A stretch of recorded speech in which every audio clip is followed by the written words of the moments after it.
හැමෝටම සුබ දවසක් වේවා කියලා අදත් පිළිගන්නවා ෆ්ලික් click TV recap YouTube channel එකට.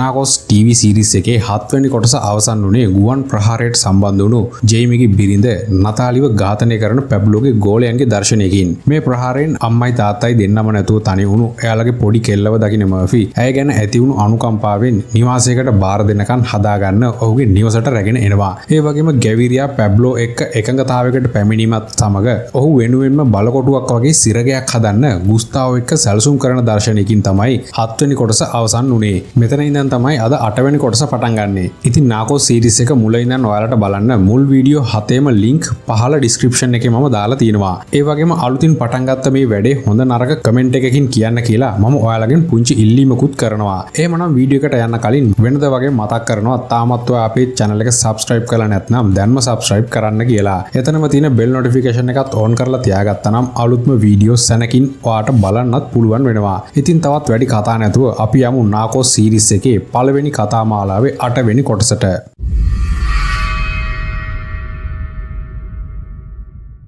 අද කොටස ආරම්භ වෙන්නේ කැලේ පැනලා යමින් ඉන්න පැබ්ලෝගේ ගුස්තාවෝගේ දර්ශනයකින්. සර්ච් බ්ලොක් ටීම් එකේ නෙල්ලුණු හදිසි ප්‍රහාරය හේතුවෙන් ඇඳන් ඉන්න ඇඳුම පිටින් පලා යන්නයි දෙන්නට සිද්ධ වෙලා තියෙන්නේ. එකඟතාවයට කැමති වුණත් තමන්ව අල්ලගන්න කරන මෙහෙයුම් කරිලෝ සහ ඇමරිකානු නිලධාරී නවත්තන්නේ නැති නිසා පැබ්ලෝ ඔවුන් සමග ඉන්නේ ලොකු කේන්තියකින්. ඉතින් කැලේ හංගලා තියෙන ඇඳුමක් ඇඳගන්න දෙන්න ඉන්පස්සේ සැටලයිට් ෆෝන් එකකින් ගෝලයන්ට කතා කරලා බලනවා ඔවුන් ඉන්නේ කොහෙද කියලා. ඔය අතරේ ඇමරිකන් සෙට් එකේ ඉන්නේ පැබ්ලෝ අල්ලගන්න කරන මෙහෙයුම් ගැන කතා කරමින්. මේ වෙලාවේ පැබ්ලෝ සැටලයිට් ෆෝන් එකෙන් කරන කතාව ඔවුන්ගේ සිග්නල් වලට අහු වෙන නිසා පැබ්ලෝ ඉන්න තැන හරියටම දැනගන්න පේනියා කරිලෝට කතා කරලා පැබ්ලෝ ඉන්න තැන ගැන ඔහුට දැනුම් දෙනවා. පේනියාගේ තොරතුරු ගන්න කරිලෝ එයාගේ ටීම් එකත් එක්ක පැබ්ලෝ ඉන්නවා කියන තැනට යද්දි දකින්නේ ඔහු කතා කළ සැටලයිට් ෆෝන් එක බූරුවෙකුගේ ඔළුවේ එල්ලලා ගිහින් තියෙන හැටි. ඊළඟට අපිට දකින්න ලැබෙනවා නිවසට එන මර්ෆි දකින්නවා කොනි දරුවගේ වැඩ කටයුතු කරන ආකාරය. නැවත වතාවක් පැබ්ලෝ අල්ලගන්න ළඟට ආවත් ඔහු පැනලා ගිය එක ගැන මර්ෆි ලොකු අවුලකින් කොනිට කියනවා. නමුත් කොනි ඉන්නේ මර්ෆිගේ කතා අහන තත්වයක නෙවෙයි.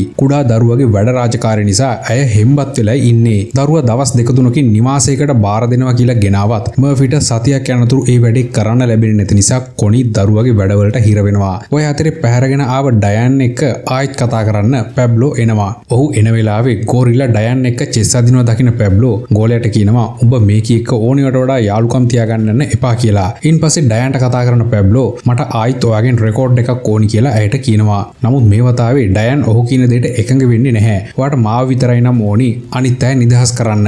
ඊට පස්සේ මම රෙකෝඩ් එකක් දෙන්නම් කියලා ඇය පැබ්ලෝට කියනවා. එකඟතාවයකට ඇවිත් ඉද්දිත් ගැවිරියා එක ගණන් ගන්නේ නැතුව පැබ්ලෝට එරෙහිව මෙහෙයුම් කරන එක නවත්ත ගන්නයි ඔහුට අවශ්‍ය වෙලා තියෙන්නේ. පැබ්ලෝගේ අවශ්‍යතාවයේ තේරුම් අරන් ඉන්න ඩයන් තමුසේ කරපු දේවල් වලට එයාලා ওই දේවල් නොකර ඉන්නේ නැහැ පැබ්ලෝ. තමුසේට තිබුණේ දුප්පතුන්ට කරන දෙයක් කරගෙන දේශපාලනයට රින් ගන්නේ නැතුව ඉන්නයි. තමුසේට ඕනි උනේ නැති ගෞරවයක් හදාගන්නයි. එහෙම කරන්න ගියේ හින්දා තමයි තමුසේ අද මේ තත්වෙන් ඉන්නේ කියලා කේන්තියෙන් පැබ්ලෝට පිළිතුරු දෙනවා. ඩයන් කියන කතාවට පිළිතුරු දෙන පැබ්ලෝ මම මේ රටට හොඳක් කරන්නයි හැදුවේ. ඒත් ඔයාලගේ පන්ති අයට මාව සෙට් උනේ නැහැ. උන් දැක්කේ මම හොයපු සල්ලි මගේ දේපලයි විතරයි. ඒව දැකලා උන්ට ඇති වුණු ඉරිසියාව හින්දායි මම යක්ෂයෙක් වෙලා ඉන්නේ දැන්. ඒකට වග කියන්න ඕනි ඔයාලගේ මිනිස්සුයි කියලා ඇයට කියනවා. ඉතින් පැබ්ලෝ එක කරන කතාවෙන් පස්සේ නැවත ගැවිරියට වීඩියෝ එකක් එවන ඩයන් ඔයා පැබ්ලෝ එක්ක හොඳින් මේ ගනුදෙනුව කරන්න. තවත් ඇමරිකානුවන් එක්ක එකතු වෙලා පැබ්ලෝ රවට්ටන්න හදන වැඩේ කරන්න එපා. එහෙම කළොත් ප්‍රාණ අපකරුවන් හැමෝටම මැරෙන්න වෙයි කියලා ඇයි වීඩියෝ එකෙන් කියනවා. ඩයන්ගේ වීඩියෝ එක ඔවුන් බලන්නේ ඇයගේ දෙමව්පියන් එක්කමයි.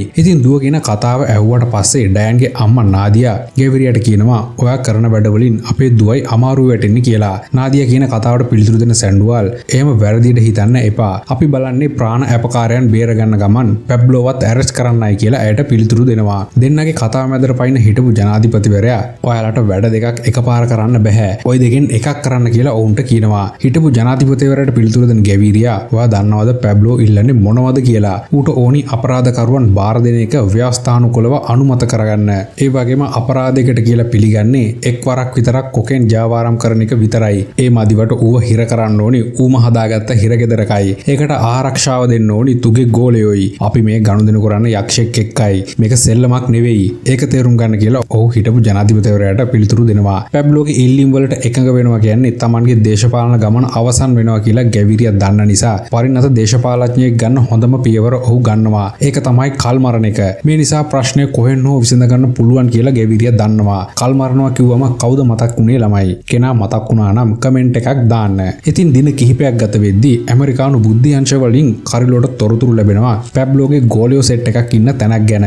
ලැබුණු තොරතුරු අනුව ෂණික වැටලීමක් කරන සර්ච් බ්ලොක් ටීම් එක ඩයන් සංගවගෙන ඉන්න තැනට පහර දෙනවා. නමුත් ඔවුන් දන්නේ නැහැ මෙතන ඩයන් හංගගෙන ඉන්න තැන කියලා. ඉතින් කරිලෝගේ ටීම් එකේ ප්‍රහාරයෙන් ඩයන් සහ ඇය බලාගත් පැබ්ලෝගේ ආරක්ෂකයා ගෝරිල්ලා ඝාතනය වෙනවා. ප්‍රාණ අපේට අරගෙන හිටියත් ඩයන් මියගිය කොලොම්බියන් හමුදාව අතින් නිසා බ්ලේම් එක එන්නේ ගැවිරියාටයි. ඩයන් කියන්නේ රටේ ප්‍රසිද්ධ නිවේදිකාවක් වගේම හිටපු ජනාධිපතිවරයාගේ දුව නිසා ඇගේ ඝාතනයෙන් කොලොම්බියන් ජනතාවගේ විරෝධය කෙලින්ම ගැවිරියාට එල්ල වෙන්න පටන් ගන්නවා. ඒ වගේම ගැවිරියා හම්බ වෙන්න වේදනාවෙන් ඉන්න නාදියා ඔහේ මගේ දුව මරාගත්තා. දැන්වත් අර මිනිහට ඕනි දේ දීලා අනිත් මිනිසුන්ටත් අපිට අත්වෙච්ච ඉරණම අත් වෙන්න දෙන්න එපා කියලා ඔහුට කියනවා. නාදියාගේ කතාවලට ගැවිරියා ඇයට කිසිම උත්තරයක් දෙන්න යන්නේ නම් නැහැ. හැම පැත්තෙන්ම ගැවිරියාට එන පීඩනය දකින සැන්ඩුවල් ගැවිරියාව එතනින් පිට කරන ගමන් කියනවා වා මොනම හේතුවකටවත් පැබ්ලෝ අල්ලගන්න හදන එක නවත්තන්න නම් එපා. අනිත් එක ඩයන් මැරුණ එකට ඔයා වග කියන්න ඕනිත් නැහැ. අපිට තියෙන සම්පත් පාවිච්චි කරලා පැබ්ලෝ අල්ලගන්න බැරි නම් අපි ඇමරිකන් හමුදාව ගෙනල්ලා හරි ඌව අල්ලගමු කියලායි සැන්ඩුවල් කියන්නේ. සැන්ඩුවල් කියන දෙයට තදින්ම අකමැති වෙන ගැවිරියා මට ඕනි මේ දේවල් ඔක්කොම නවත්තලා දාන්නයි. අපි පැබ්ලෝට ඕනි දේවල් දෙමු. ඊට පස්සේ හරි සාමය ඇති වෙයි කියලා ඔහුට පිළිතුරු දෙනවා. ඉතින් ගැවිරියා ගත තීරණය ගැන ඇමරිකන් තානාපතිතුමියව දැනුවත් කරන්න සැන්ඩුවල් එනවා තමයි අපි ඊළඟට දකින්නේ. අපේ මිනිස්සුන්ට ඕනි සාමයයි. දැන් මේ විනාශය අපිට ඇත්තටම ඇති වෙලයි තියෙන්නේ කියලා සැන්ඩුවල් ගැවිරියාගේ මැසේජ් එක තානාපතිතුමියට දෙනවා. සැන්ඩුවල් කියන දේ අහගෙන ඉන්න මර්ෆි සහ පේනියා ඔය වැඩේ කරන්න එපා ඔයාලා. එහෙම වුණොත් පැබ්ලෝ කිසිම කරදරයක් නැතුව උගේ බලකොටුවේ ඉඳන් ජාවාරම් ටික ලස්සනට කරගෙන යයි. අපි මෙච්චර කල් කරපු කිසිම දෙයක් වැඩක් නැති වෙනවා කියලා සැන්ඩුවල්ට කියනවා. නමුත් එහෙම කිව්වා කියලා ඔවුන්ට දැන් කරන්න දෙයක්වත් නැහැ. හැබැයි අවසානයේට පැබ්ලෝ එයාගේ ඉල්ලීම් සියල්ල දිනා ගන්න මේ ආකාරයට සමත් වෙනවා. ඒ අනුව කුඩු ජාවාරම් කිරීමේ එක චෝදනාවක් වෙනුවෙන් පමණක් පැබ්ලෝ කොලොම්බියන් රජයට බාර වෙන්න කටයුතු සූදානම් කරගන්නවා. ඔහුට ඒ වෙනුවෙන් ලැබෙන දඬුවම් කාලය ගෙවන්න පැබ්ලෝ වෙනුවෙන්ම හදපු සිරගයක් හදාගන්නත් මේ සිරගෙදර ඉඳන් කිලෝමීටර් 3ක් වෙනකන් ආරක්ෂක අංශවලට ඇතුල් වෙන්න තහනම් කරන්නත් සහ සිරගෙදර ආරක්ෂකයන් සීලු දෙනාම පැබ්ලෝගේ ආරක්ෂකයන් වෙන්න ඕනි කියලාත් පැබ්ලෝ ගැවිරියාට කළ යෝජනාවලියට ඇතුළත් කරලායි තියෙන්නේ. ඉතින් ඒ වෙනුවෙන් මහන්සි වුණු ඩුකේට් සහ වැලේරියාට තමන්ගේ ස්තුතිය පළ කරන පැබ්ලෝ ඩුකේට වෙනම කතා කරලා කියනවා ඔයාට දැන් ඉඳන් තව දෙයක් කරන්න තියෙනවා. අපේ දඬුවම් කාලය අඩු කරගන්න සැලැස්මක් තමයි ඔයා ඊළඟට හදන්න ඕනි කියලා. ඉන් පස්සේ වැලේරියා ළඟට එන පැබ්ලෝ තව ටික දවසක් ගියාට පස්සේ ඔයාට පුළුවන් හැමදාම මාත් එක්ක ඉන්න. ආයි තැන් වල ඉන්න ඕනි වෙන්නේ නැහැ කියලා ඇයට කියනවා. නමුත් පැබ්ලෝ බාර් වෙනවා කියන්නේ කුඩු ජාවාරමට සම්බන්ධ වුණා කියලා පිළිගන්න වෙනවා කියලා දන්න වැලේරියා මට ඔයත් එක්ක එහෙම ඉන්න බෑ පැබ්ලෝ. ඔයා තව ටික දවසකින් කුඩු ජාවාරමට වැරදිකාරයෙක් වෙනවා. ඉතින් එහෙම කෙනෙක් එක්ක ඉන්න එක ප්‍රවෘත්ති නිවේදිකාවක් වුණු මගේ ප්‍රතිරූපයට හරි නෑ කියලා කෙලින්ම ඔහුගේ මුහුණට කියනවා. වැලේරියාගේ කතාව හොඳින් අහගෙන ඉන්න පැබ්ලෝ ඔයා හිතාගෙන ඉන්නවා නම් මාව අතහැරලා වෙන මිනිහෙක් එක්ක ෆැමිලි ලයිෆ් එකක් ගත කරන්න ඒක කවදාවත් වෙන දෙයක් නෙවෙයි වැලේරියා. එහෙම කළොත් ඒ වාගේ අන්තිම දවස් වෙයි කියලා ඇයට පොඩි තර්ජනයක් දානවා. පැබ්ලෝගේ අනතුරු ඇඟවීම තේරුම් ගන්න වැලේරියා එතනින් පිට වෙලා යනවා. ඇය යනවා බලන් ඉන්න ගුස්තාවෝ පැබ්ලෝ ළඟට ඇවිත් කියනවා මම හිතුවේ ඔබට පිස්සු වැටිලා මේ වැඩ කරනවා කියලායි. ඒත් කොහොම හරි ඔබ මේ ගේම ගැහුවා නේද? දැන් ඔෂෝවෝ සහෝදරයන්ට මොකද කරන්නේ? උන්ට නම් ඔබ කරපු වැඩේට කේන්තියයි කියලා යාළුවට කියනවා. ගුස්තාවට පිළිතුරු දෙන පැබ්ලෝ මොලේ තියෙන උන් හැමදාම පිස්සෝ විදියටයි හංවඩු ගැහුවේ මචං. හැබැයි ඔෂෝවෝ සෙට් එක මගේ වැඩේට නම් කේන්ති ගන්න එකක් නැහැ. උඹ උන්ගේ නංගි එක්ක නිදි වදිනවා කියලා දැනගත්තොත් නම් හොඳටම උන්ට කේන්තියයි කියලා යාළුවට කියනවා. පැබ්ලෝ තමන් සහ මරිනා අතරේ සම්බන්ධය දන්නවා කියලා ගුස්තාවෝ දැනගන්න නිසා මේ වෙලාවේ ටිකක් අවුල් යනවා. ගුස්තාවෝගේ වෙනස දකින පැබ්ලෝ උඹ ඔය කරන්නේ පට්ට ගොන් වැඩක් යාළුවා. උඹට ඉස්සරහට උන්ගෙන් ටිකක් පරිස්සම් වෙන්න වෙයි කියලා ගුස්තාවෝට කියනවා. ඉතින් ටික දවසක් යනකන් කොලොම්බියාවේ කලින් වගේ දරුණු සිද්ධි වාර්තා වෙන්නේ නැහැ. කොහෙවත් බෝම්බ පුපුරන්නේවත් ඝාතන සිද්ධි වෙන්නේවත් නැහැ. මේ කාලේ පැබ්ලෝ එයාගේ සිරගෙදර එහෙමත් නැත්නම් බලකොටුව හදන්න පටන් ගන්නවා. මේක ඉක්මනට හදන තරමට පැබ්ලෝට වාසි. හැබැයි හදලා ඉවරුනාට පස්සේ පැබ්ලෝගේ හතුරන්ට ගොඩාක් අවාසි. මොකද ඔහු හිරගෙදරට ගිය ගමන් රජයේ ආරක්ෂාව ඇතුව සීලුම ජාවාරම් වැඩ කරන්නත් හතුරන්ව ඉවර කරන්නත් පටන් ගන්නවා කියලා වගකියුතු අංශ හොඳටම දන්නවා. මේ හේතුව නිසා සෑහෙන අවුල් යන්නේ කරිලෝයි. ඔහු දන්නවා පැබ්ලෝ හිරගෙදරට කොටු වුණු ගමන් කරන්නේ සර්ච් බ්ලොක් ටීම් එකේ සමාජිකයන් ඝාතනය කරන එක කියලා. ඔය හේතුව නිසා කරිලෝ මර්ෆියා සහ පේනියා එක්ක සැලසුමක් සැලසුමක් හදනවා. DEA එකට ලැබෙන තොරතුරු කලින් වගේම කරලොට ලබා දෙන්න කියලායි ඔහු මර්ෆිගෙන් සහ පේනියාගෙන් ඉල්ලන්නේ. වැඩේ අවදානම් කියලා මර්ෆිට තේරුණත් පේනියා නිසා මර්ෆිටත් සැලසුමට එකතු වෙන්න වෙනවා. ඔය අතරේ පැබ්ලෝ එයාගේ සුකෝභෝගී සිරකඳවුරු හදන්න සැලසුම් කරනවා. සිරකඳවුරු පේන දුරින් තමන්ගේ ෆැමිලි එකට වෙනම නිවසක් හදලා එතන පදිංචි කරන්නත් ඔහු ප්ලෑනක් හදනවා. ඒ වගේම සිරකඳවුරට ගියාට පස්සේ තමන්ගේ ජාවාරම් වැඩ කරන්න බැරි වෙන හින්දා පැබ්ලෝ වෙනුවට වැඩ කරගෙන යන්න ඔහු බලය ලබා දෙනවා මොන්කාඩා සහ ග්ලේනෝ දෙන්නට. පැබ්ලෝ හිරේ හිටියත් බිස්නස් එක නවත්තන්නේ නැතුව කරගෙන යන්නයි ඔහුගේ මූලික අරමුණ.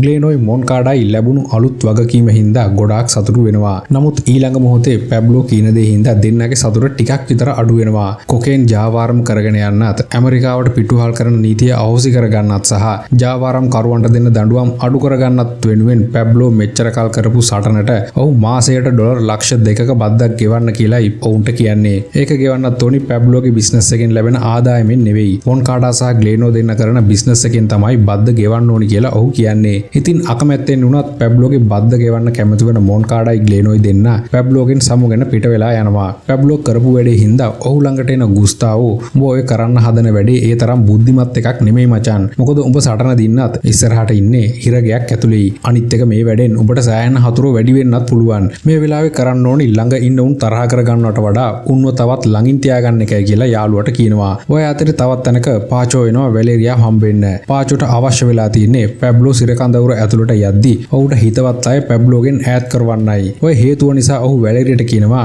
ඔයා තවත් පැබ්ලෝ එක හිටියොත් වෙන්නේ එයාගේ හතුරන්ගෙන් මැරුම් කන්නයි. මොකද පැබ්ලෝට උඩට එන්න ඔයා තමයි ගොඩක් සපෝට් කළේ කියලා හැමෝම දන්නවා. ඒ හින්දා ඔයාට පුළුවන් නිව්යෝක් වලට යන්න. මම ඒකට උදව් කරන්නම් කියලා ඔහු ඇයට කියනවා. නමුත් පාචෝගේ ඉල්ලීමට වැලේරියා කැමති වෙන්නේ නැහැ. මට මෙහෙ දාලා යන්න ඕනි කමක් නැහැ කියලා. මේ නිසා ආයෙත් කතා කරන පාචෝ වැලේරියා සහ පැබ්ලෝ අතර තියෙන අනියම් සම්බන්ධය ගැන කියලා කියනවා. මිනිහා කවදාවත් ඔයාව මැරි කරන්නේ නැහැ. ඔයාට පැබ්ලෝගේ හොර ගෑණි විදියට හැමදාම ඉන්නත් බෑ කියලා. පාචෝගේ කතාවට නැවත පිළිතුරු දෙන වැලේරියා මට එයාගේ බිරිඳ වෙන්න ඕනි නෑ පාචෝ. මට කවදාවත් ඕනි නෑ බිල්ඩින් එකක් ඇතුළට වෙලා හිර වෙලා ඉන්න කියලා පිළිතුරු දෙනවා. වැලේරියා එයාගේ අදහස් දැක්වීම කරන්නේ හරිම පරිස්සමෙනුයි. කායික ගනුදෙනු කළත් ජීවිතේ බේරගෙන වැඩ කරන හැටි ඇය හොඳට දන්නවා. මේ වෙලාවේ පැබ්ලෝ ඇවිත් ඉන්නේ ටාටා සහ දරුවන් බලන්න මොනකෝ බිල්ඩින් එකට.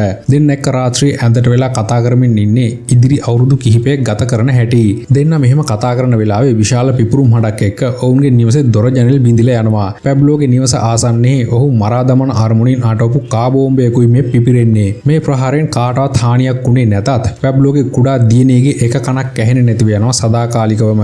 ඉතින් මේ බෝම්බ ප්‍රහාරයෙන් පැබ්ලෝ කාරණා දෙකක් තේරුම් ගන්නවා. තමන් සහ පවුලේ හැමෝම මරලා දාන්න අලුත් හතුරෙක් නිර්මාණය වෙලා තිනවා කියලා සහ තමන් අතරම පාවා දෙන්නෙක් ඉන්නවා කියන කාරණා දෙක තමයි ඔහු තේරුම් ගන්නේ. හැබැයි ගුස්තාවෝ ඔහුත් එක්ක ඉන්නවා කියන දේ නිසා පැබ්ලෝගේ හිත වැටෙන්නේ නම් නැහැ. ඉතින් මොනකෝ බිල්ඩින් එකේ බෝම්බ පිපිරීම ගැන වැලේරියටත් දැනගන්න ලැබෙනවා. නමුත් ඇය වෙනද වගේ සිද්ධිය වුණ තැනට නොයන්න වග බලා ගන්නවා. මේ අතරේ ඔෂෝවෝ සහෝදරයන් මරිනා සහ ගුස්තාවෝගේ සම්බන්ධය ගැන පිළිගන්න පුළුවන් සාක්ෂි හොයාගෙනයි තියෙන්නේ. ගුස්තාවෝ සහ මරිනා එකම මොටෙල් එකේදී තමයි හම්බ වෙන්නේ කියලාත් ඔවුන් දැනගන්නවා. පසුදින පාචෝ සහ ඔෂෝවෝ සහෝදරයන් දෙන්න නැවත හම්බ වෙනවා ඔවුන්ගේ බිස්නස් ගැන කතා කරන්න. පැබ්ලෝ විතරක් ඔහුගේ බිස්නස් කරගෙන යන්න ආණ්ඩුව රවටමින් සැලසුමක් හදපු නිසා මේ තුන්දෙනාටත් ඕනි කරන්නේ මොන විදියකින් හරි බිස්නස් එක කරගෙන යන්නයි. පාචෝ කරිලෝගේ ලොක්කා හර්මිලෝ එක්ක සම්බන්ධකම් තියෙනවා කියලා ඔවුන් දන්න නිසා ඔෂෝවෝ සහෝදරයන් දෙන්න ඔහුට කියනවා අපිට පොදු සමාවක් ගන්න ක්‍රමයක් හර්මිලෝ එක්ක කතා කරලා හදලා දෙන්න කියලා. එක ගලින් කුරුල්ලෝ දෙන්නෙක් බිම දා ගන්න හොඳම අවස්ථාවක් ආවා කියලා ක්ෂණිකව තේරුම් ගන්න පාචෝ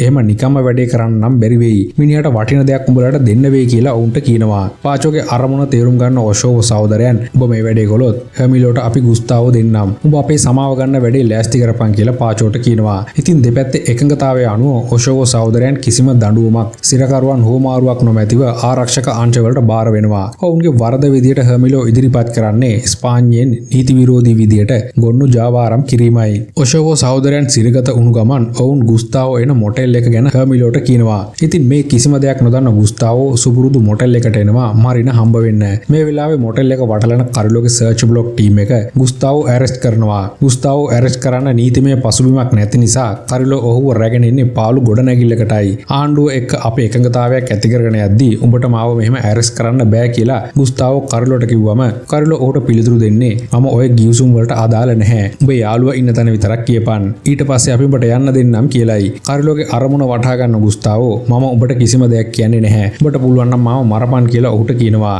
ජාවාරම් කාර්යයන්ගේ දඩබ්බර හැසිරීම නිසා කතා කරන්න ඕනි ක්‍රමය වෙනස් කරන කරිලෝ පැබ්ලෝගේ කල්ලිය අතින් පීඩනයට ලක්වුණු පවුල් වලින් එකතු වෙලා ඉන්න සර්ච් බ්ලොග් සමාජිකයන් සෙට් එකකට බාර දෙනවා පැබ්ලෝ ඉන්න තැන මුගෙන් කොහොම හරි දැනගන්න කියලා. කරිලෝගේ නියෝගය අකුරටම පිළිපදින සර්ච් බ්ලොග් සමාජිකයන් ගුස්තාවට හොඳටම ගහනවා පැබ්ලෝ ඉන්න තැන අහලා. ඒත් ඔහු පැබ්ලෝට එරෙහි වචනයක්වත් කියන්නේ නැති නිසා සර්ච් බ්ලොග් ටීම් එක ගුස්තාවට පහර දීලම මරලා දානවා. ඉන්පස්සේ ටීම් එකේ ඔෆිසර් කෙනෙක්ට කතා කරන කරිලෝ පොලිසියත් එක්ක වෙඩි හුමාරුවකින් ගුස්තාව මේ ගිය විදියට ඔහුගේ සිරුර පාරට ගෙනින් දාන්න කියලා නියෝග කරනවා. හැබැයි ගුස්තාව මැරෙන්න කලින් වියරුවෙන් කියපු කතා නිසා සර්ච් බ්ලොග් ටීම් එක සෑහෙන ෂොක් වෙනවා. මම මැරුණා කියන්නේ තොපි සේරටම මැරෙන්නයි වෙන්නේ. හැම එකාම පරිස්සම් වෙයල්ලා කියලායි ගුස්තාව අන්තිමට කියන්නේ. ඉතින් පසුදින උදේ පැබ්ලෝ එයාගේ ෆැමිලි එකත් එක්ක කෑම ගනිමින් ඉන්න අතරේ ලොකු කලබලකින් එන ගෝලෙක් ගුස්තාව මරලා දාලා කියලා ඔහුට කියනවා. උදේම ලැබුණු ආරංචියෙන් පැබ්ලෝ විතරක් නෙවෙයි පැබ්ලෝගේ අම්මයි ටාටයි දෙන්නටත් ලොකු ෂොක් එකක් එනවා. ගුස්තාවට හොඳටම පහර දීලා වෙඩි තියලා මරලා තින්නේ කියලා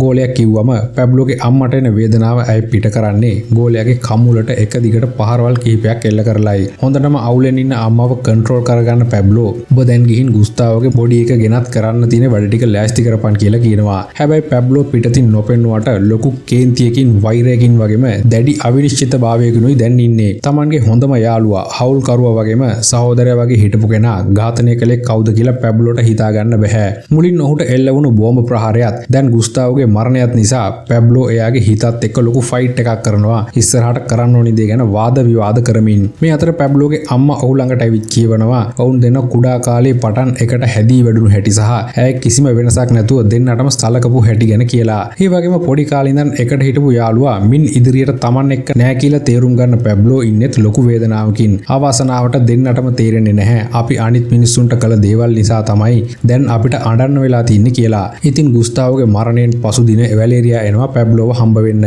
පැබ්ලෝ මේ වෙලාවේ ටාටා එක්ක හිටියත් ඔහු වැලේරියාව හම්බ වෙන්න තීරණය කරනවා. ඉතින් පැබ්ලෝ හම්බ වෙන වැලේරියා ඔෂවෝ සහෝදරයන් කැලි කාටල් එක ඇත් එක්ක එකට ඉන්නවා කියලා මට දැනගන්න ලැබුණා. උන් ආණ්ඩුව එක්ක එකඟතාවයකට එන්න ඕන හින්දා තමයි ගුස්තාව පාවලා දීලා තියෙන්නේ කියලා ඇය පැබ්ලෝට කියනවා. වැලේරියා කියන දේ හොඳින් අහගෙන ඉන්න පැබ්ලෝ කැලි කාටල් එකේ කා එක්කද උන් හිටියේ කියලා ඇගෙන් අහනවා. පැබ්ලෝට පිළිතුරු දෙන වැලේරියා උන් ඉඳලා තින්නේ පාචෝ එක්කයි කියලා ඔහුට පිළිතුරු දෙනවා. Tamanට එරීව ඉන්නේ පාචෝ කියලා හොඳින්ම තේරුම් ගන්න පැබ්ලෝ එයාගේ ගෝලෝ යවනවා පාචෝව මරන්න. නමුත් පාචෝ එක්ක හිටපු 14 දෙනෙකු ඝාතනය වෙනවා ඇරෙන්න ඔවුන්ට පාචෝව මරා දාන්න බැරි වෙනවා. මේ දවසේම ගුස්තාවගේ බෝම දාන කටයුතු සිද්ධ වෙනවා. යාළුවාගේ අවමගුල් උත්සවයට පැබ්ලෝට එන්න වෙන්නේ නැත්තේ ඔහුට තියෙන ජීවිත තර්ජන හින්දායි. ටික දිනකට පස්සේ පාර්ලිමේන්තුවෙන් එන විරෝධතාවයක් නිසා පැබ්ලෝගේ සිරකරුවන් හුමාරු කිරීමේ යෝජනාව ප්‍රතික්ෂේප කරන්න ගේබරියට සිද්ධ වෙනවා. නමුත් අනිකුත් ඉල්ලීම් ඒ විදිහටම බලාත්මක වෙන නිසා පැබ්ලෝව ඇරෙස්ට් කරන්න ගේවිරියා සැන්ඩුවාල්ව එවනවා පැබ්ලෝගේ නිවසට. මේක ඇරෙස්ට් කිරීමක් නම් නෙමෙයි. දෙන්නම දන්නවා මේ කරන්නේ උගුරට හොරා බෙහෙත් කනවා වගේ වැඩක් කියලා. නමුත් ගිවිසුමේ හැටියට පැබ්ලෝ එයාගේ ආයුධ සැන්ඩුවාල්ට බාර දීලා ෆැමිලි එකෙන් සමු අරගෙන සැන්ඩුවාල් ආව චොපර් එකට ගොඩ වෙනවා. පැබ්ලෝව ඇරෙස්ට් කරනවා කියන ආරංචිය මර්ෆිට සහ පේනියටත් ලැබෙන නිසා ඔවුන් දෙන්න පැබ්ලෝගේ නිවස ආසන්නයටම ගිහින් බලාගෙන ඉන්නවා මොකක්ද මේ කරන්න හදන්නේ කියලා. මේ දවසේ තමයි ඔවුන් දෙන්න පැබ්ලෝව ඇස් දෙකට දකින්නේ. පැබ්ලෝ කරපු මේ වැඩේ නිසා මර්ෆි සහ පේනියා තේරුම් ගන්නවා නැවත වතාවක් මේ ජාවාරම් කාර්යය ප්‍රචණ්ඩත්වයේ මගින් ඔහුගේ අවශ්‍යතාවය කරගත්තා වගේම මේ කලේ මහා විශාල බොරුවක් කියලා. ඉතින් පැබ්ලෝ එයාම හදාගත්ත සිරකුඩුට යන දවසේ රාත්‍රියේදී තමයි CIA ඔත්තු සේවාවට පොයිසන්ගේ කෝල් එකක් අහුවෙන්නේ. මේ සීන් එක තමයි අපි සීරීස් එක ආරම්භ වෙද්දිම දකින්නේ. ලැබුණු තොරතුරු ඔවුන් මර්ෆිට දෙන්න කටයුතු කරනවා. ඇමරිකන් නිලධාරීන්ට වැටලීම් කරන්න බලයක් නැති නිසා මර්ෆි ඔහුට ලැබුණු තොරතුරු කරිලෝට දෙන්න කටයුතු කරනවා. කරිලෝ ළඟ පේනියා ඉන්නවා කියලා මර්ෆි දන්නේ නැති නිසා ඔහු පේනියාට මේ තොරතුරු දෙන්න යන්නේ නැහැ. ඉතින් කරිලෝට ලැබුණු තොරතුරු අනුව සර්ච් බ්ලොග් ටීම් එක පොයිසන් ඇතුළු ක්ලබ් එකේ ඉන්න සෑහෙන පිරිසක් ඝාතනය කරනවා. ඉතින් මේ ප්‍රහාරයෙන් සාමාන්‍ය මිනිසු කිහිප දෙනෙකුගේ ජීවිතත් අහිමි වෙන දර්ශනයකින් නාකෝස් සීරීස් එකේ 8 වෙනි කොටස අවසන් වෙනවා. එහෙමනම් 9 වෙනි කොටසින් ඔයාලව ඉක්මනට හමුවන බලාපොරොත්තුෙන් අදට මම සමුගන්නවා. නාකෝස් සොරු හැමෝටම ජයම වේවා.